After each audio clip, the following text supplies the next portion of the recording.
Hi guys, welcome back to my channel. How are you doing at the moment? In today's video I wanted to talk a little bit about EDS Awareness Month. So EDS stands for Ehlers-Danlos Syndrome, which is a genetic condition that I have, and May is the awareness month for it. If you've been watching my channel for quite a while, you will have seen that I have done these kind of videos for the last few years now, and so I will put them all in the description bar for you to see. So yeah, in previous years I have just sat and talked to you myself about my EDS, my journey, my diagnosis, various things like that. But the focus for EDS Awareness Month this year is raising awareness together. So I thought it would be a good idea to get some other people involved.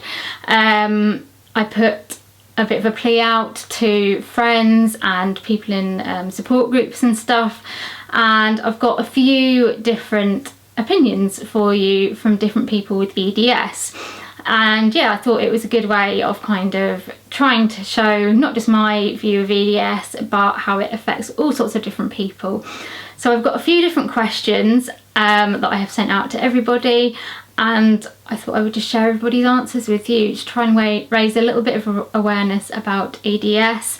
I'm not going to go into like the specifics a huge amount because I've done that in other videos. This is a chance for lots of different people to communicate how EDS affects them. So the first question is, what type of EDS do you have? There are 13 different types of EDS, and I have hypermobile Ehlers-Danlos Syndrome, which is the most common, but it is also the only one that doesn't have a genetic test for it. I have hypermobile EDS. So I have EDS type 3, the hypermobility type. I have EDS type 3, also known as hypermobility type. I think I get a bit confused with all the different terminology. I have hypermobility type EDS or EDS type 3. They first thought I had type 3, which is what it was called then, now known as HEDS, hypermobility Ehlers-Danlos Syndrome. But following that bladder surgery, I hemorrhaged majorly, and they had to take me back to theatre 3 times that day, and they couldn't stop the bleeding. So I was in ITU. I had to have a complete blood transfusion, and there I was fighting for my life. Thank goodness a miracle happened and I lived. And then they told me that they was going to check for another type of EDS, vascular EDS, VEDS, known as type 4 Ehlers-Danlos then. But it was going to be another skin biopsy, which would take longer because they'd have to sort of grow the cultures and they'd have to look at it and see. So it's going to take about 3 months. And it actually took nearly 6 months before they rang me. They rang me personally at home and apologised. Said, sorry it's taken so long. We really didn't think you'd got this type. We thought it was just a one-off coincidence that you'd had this bleeding. So they apologised. They said you do have a lack of collagen 3, which is what is seen as a defect in vascular Ehlers-Danlos syndrome. So they said I'd got type 3 stroke 4, which was quite rare, very rare at that time. And then over the years I've been told that you can't have them together. Some people have said you can, some people have said you can't, but it's just been left like this. So I've always just been told I've got type 3 stroke 4, and since that surgery nobody wants to operate because of my risk of bleeding. But really it's all up in the air. Well, anyway, when people ask, I have type 3 stroke 4 vascular Ehlers-Danlos stroke hypermobility Ehlers-Danlos. And I have Ehlers-Danlos Syndrome type 3 or hypermobility type. And I have hypermobile Ehlers-Danlos Syndrome. The next question is, how old were you when you were diagnosed and how long did that process take? So I was 25 when I was diagnosed. I had been diagnosed with different things beforehand. I was diagnosed with ME when I was about 15, but we always kind of thought that that wasn't quite right, that it didn't kind of capture everything, and it wasn't until I was 25 when I finally got diagnosed with hypermobile Ehlers-Danlos Syndrome. So the process took a long time. I mean, I would say it took 25 years. A genetic condition you have from birth, and I definitely had problems from birth. I had dislocatable hips when I was born. I had problems with my bladder and stuff as I was growing up, and kind of various other little problems that we never put together. But it wasn't until I sort of turned about 15 that my health really went downhill. So I would say it took at least 10 years for me to get diagnosed, but in reality probably more.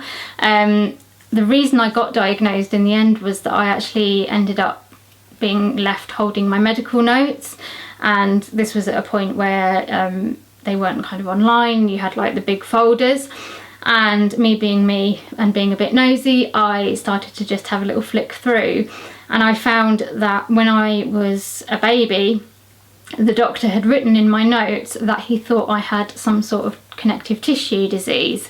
My parents were never told that.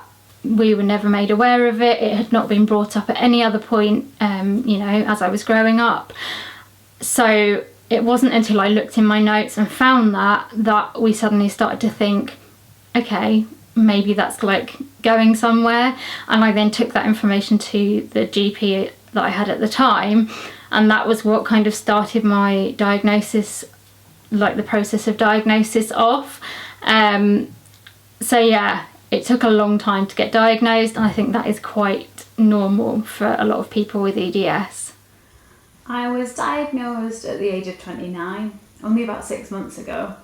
It took about 4 years for me to get that diagnosis. Well, I've had symptoms since I was a child, but I was diagnosed technically at 20 years old. But it took years to be found out who's actually Ehlers-Danlos. I was diagnosed with EDS when I was 24, but that was after a couple of years of my own suspicions. I was diagnosed with chronic fatigue syndrome, ME, when I was 12, and then it was kind of just left at that until some years later when other people I knew with ME diagnoses who had very similar symptoms to me were being re-diagnosed with EDS, that I began to wonder, could it be that for me too? And luckily at the time, the GP I had was fairly open-minded and agreed to look into it, and that eventually led to me getting a diagnosis. I didn't lose the ME diagnosis though, unfortunately. I was 16 when I was first diagnosed, but it wasn't an official diagnosis. It was anti-gravitational posture. She knew all of the Brighton score, but she didn't know what it was really called. And so it took about 2 years for it to be officially put on my record with the correct name and everything. But part of that was due to doctors just not wanting to put it on my record for some reason. I was diagnosed with EDS at the age of 29, back in December of 1999. It wasn't an easy journey. It was a long, painful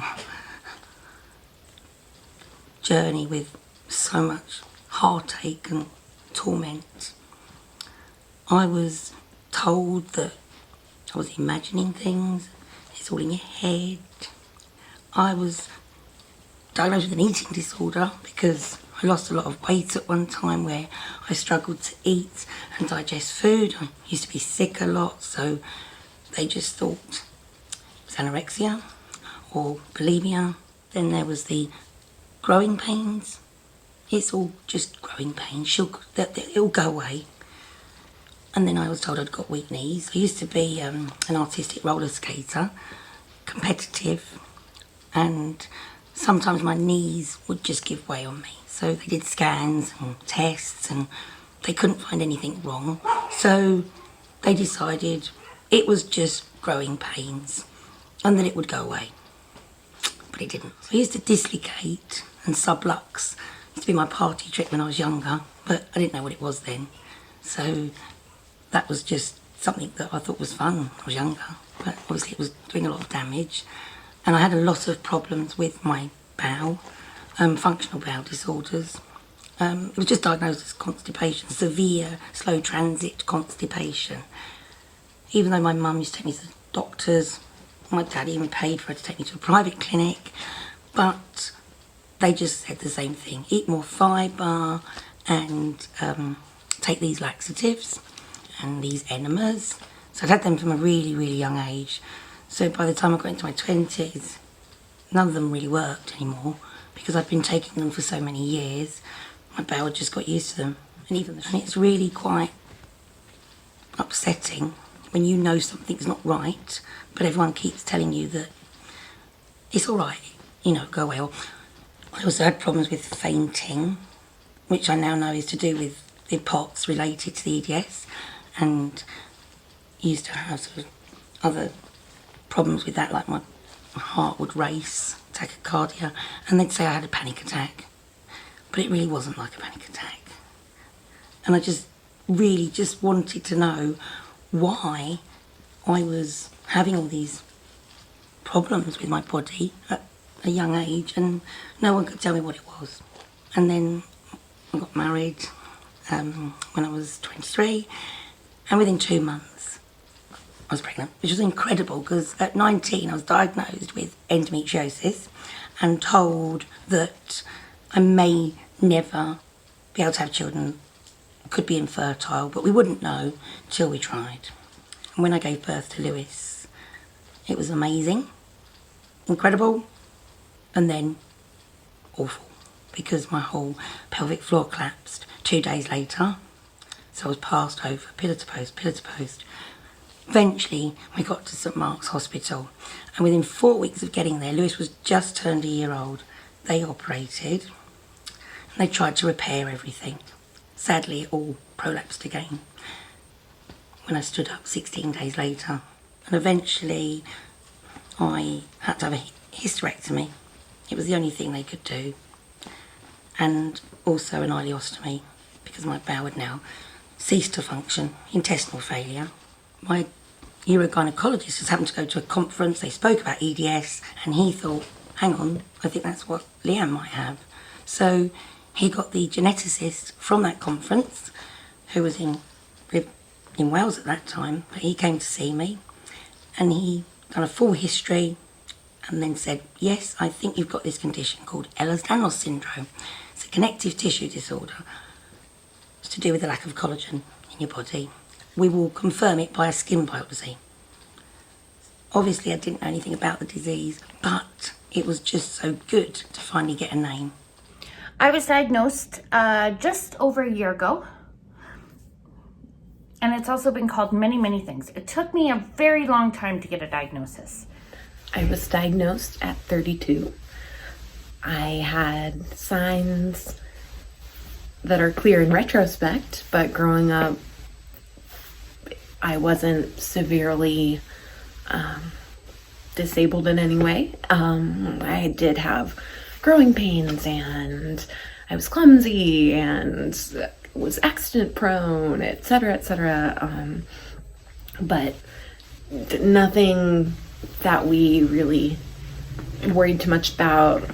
I got migraines, etc. Then when puberty hit, everything got worse. And then in my late 20s, early 30s, it got worse enough that we stumbled upon a diagnosis. The next question is, what symptoms do you get with your EDS? For me, this is a bit of a tricky one because there's so many different symptoms. Because EDS is a condition that affects your connective tissue, basically making you have faulty collagen. It affects every part of your body because everything is held together with collagen. So when that's faulty, it's going to possibly affect pretty much anything. So for me, I get a lot of chronic pain. I have chronic fatigue. I get joint dislocations and subluxations, which is like a kind of partial dislocation, but they can be just as painful. I have problems with my mobility because of that, and then I have a lot of like connected conditions that are kind of related to the EDS. So I have POTS, which is postural orthostatic tachycardia syndrome, so I can have problems with my blood pressure being too low, my heart going too fast. I've had problems with fainting, I've had problems with seizures in the past. It affects my gastrointestinal system. So I have something called gastroparesis, which means that, well, it basically means a paralysed stomach. So my stomach doesn't empty properly, and that can cause a lot of pain, nausea, sickness, reflux, swallowing problems. I also have intestinal dysmotility. So like basically my whole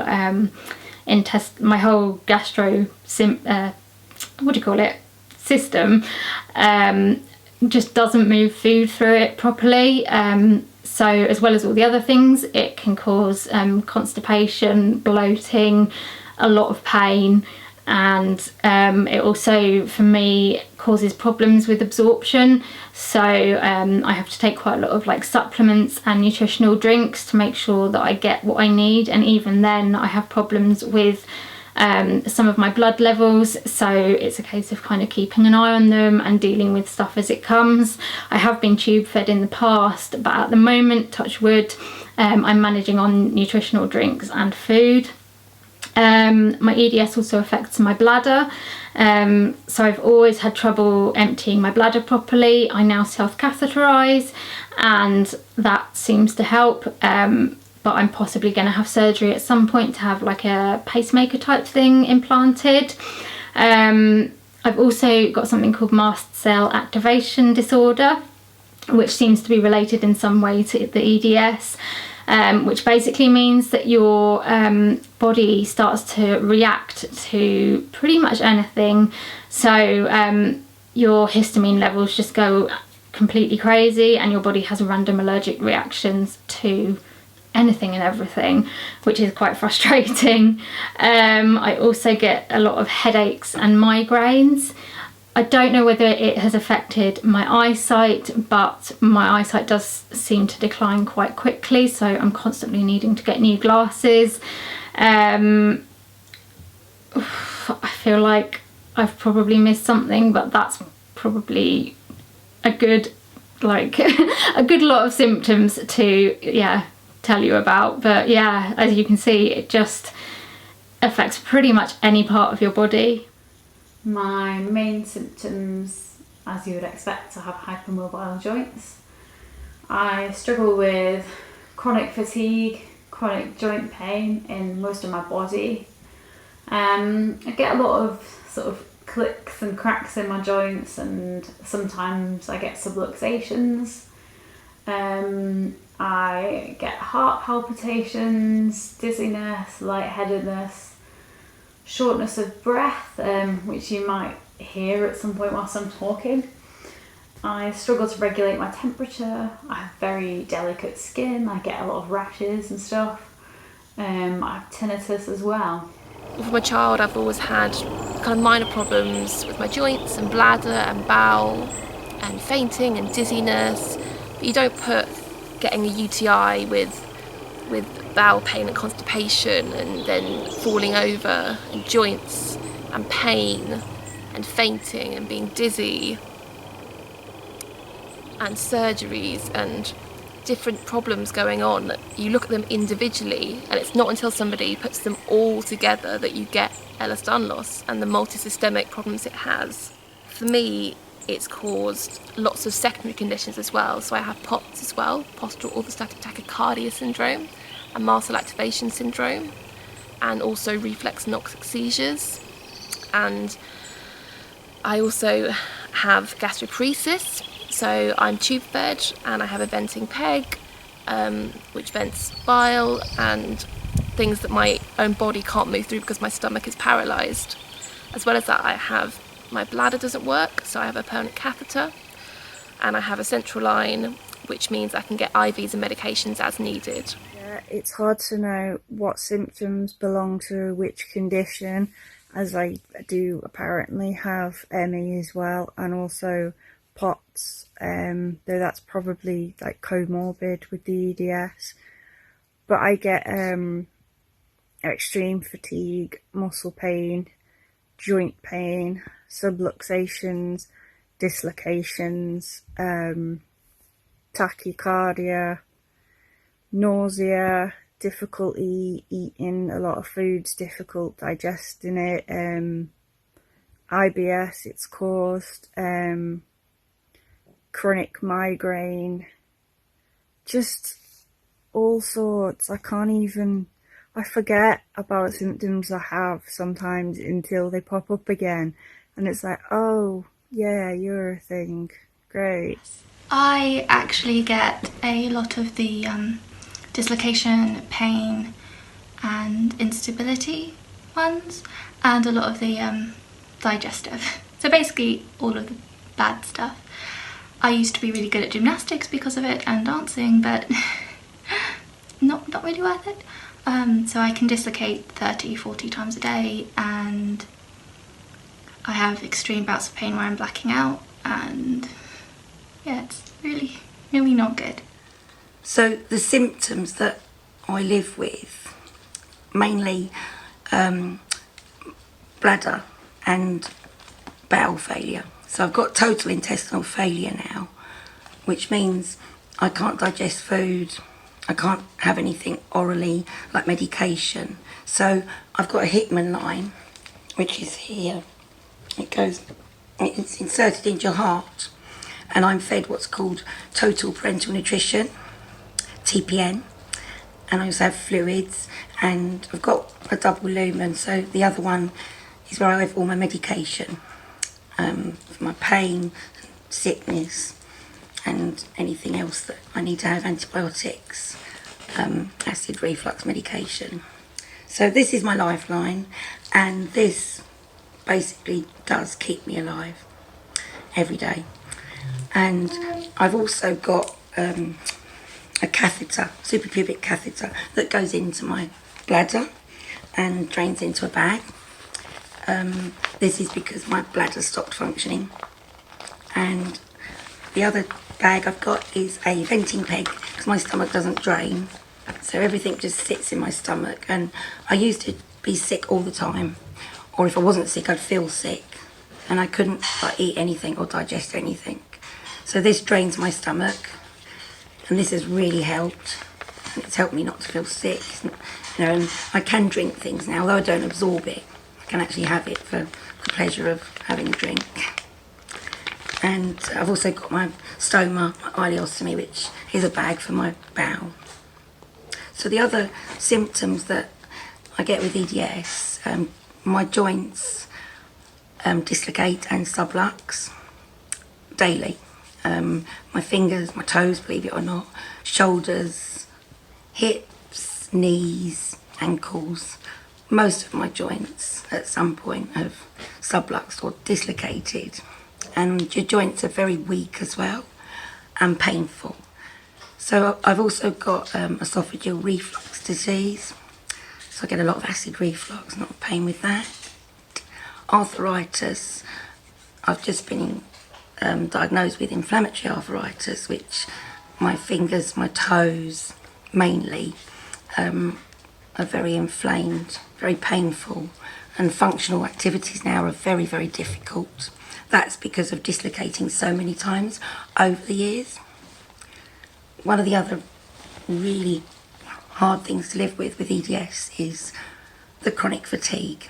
Now, I describe this as beyond tiredness. It's when your whole being is just absolutely exhausted. Sometimes it's so severe You can't lift your head off the pillow because you just don't have the energy to do it. And it can last for days sometimes. You can't get out of bed, you can't move. I am wheelchair bound, so I'm not able to walk on my own now.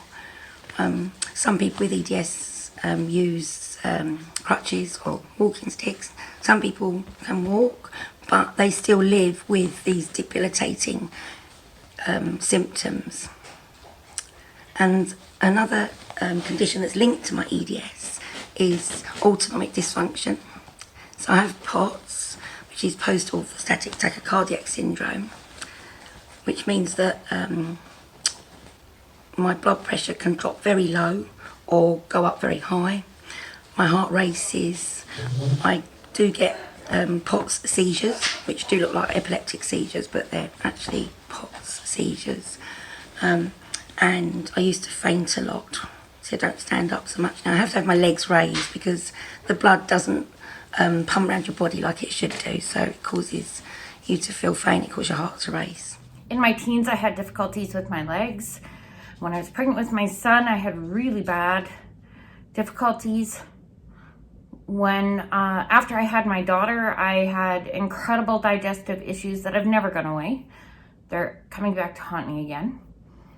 I've had 12 surgeries. My most recent was a femoral derotational osteotomy. So I was the opposite of pigeon-toed. I was like this. That's how I found Jenny. Having constant nausea and throwing up fairly often. Also, not great skin healing or healing in general. A tendency to get sick a little easier. Bruising. This, stretchy skin.